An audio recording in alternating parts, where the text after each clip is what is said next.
Another deadline fast approaching, and that is on this Iran deal and what to do about it.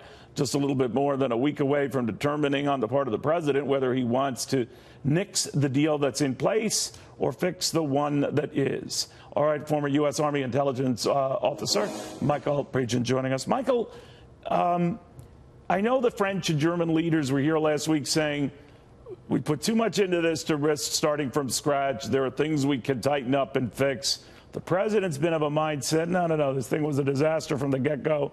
What do you think he's going to do? Well, I think he's going to walk away. And thanks for having me, Neil. I think he's going to walk away. Macron has said it best. If there aren't fixes to the JCPOA, Iran will become North Korea in 10 years. The president will walk away based on what Bolton and Pompeo are advising him, and also based on the brief that Netanyahu gave last week. Then what? I mean, there are a lot of people who say, and I know this was not, the kind of thing that since it was not ratified or approved by Congress, it's not really a treaty. It's not really anything that fits the normal description. We could walk away if we wanted to. But a lot of critics say, well, be careful because then, you can't trust the Americans to sign on the dotted line one president and the next guy shelves it. What are your thoughts on that? Well, I think this actually gives us leverage with North Korea. Kim Jong-un wanted an Iran-like deal, one laden with incentives and weak enforcement. He was banking on that. This actually gives us leverage because we're tearing up a bad deal and going in from a position of strength. And I think it gives us leverage. I think that's a pretty weak argument from the other side. But, Michael, I'm always curious, since I'm the money guy here at Fox, a.k.a. the nerdy guy. Iran has already got its money, right? It's got a lot of money. Right. So what is the incentive for them to say, all right, sure, let's renegotiate this or let's get involved in this?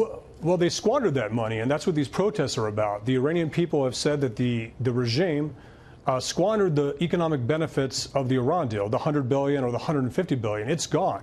It went to ballistic missile testing and exporting of terrorism. The protesters are saying, stop paying attention to Iraq, Syria, Lebanon, and Yemen, and pay attention to us.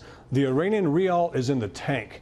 The Iran deal insulates the regime, allows it to restore its economic base over the next 10 years, and you're looking at a possible $1 trillion going to a regime to continue ballistic missile testing, the export of terrorism, all the while protecting it, as at the end of the sunset clause, it becomes a nuclear North Korea. That's the reason to walk away from the JCPOA, because it insulates the regime. If you want to hurt the regime, take the JCPOA away.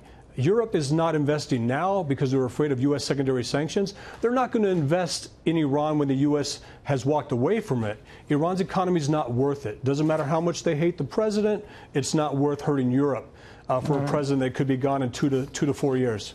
We shall see. Correction, Michael. 2 to 6 years. 2 to 6 years. See, you're doing the math there. I handle those numbers. All right, thank you very much, my friend. Very good seeing you.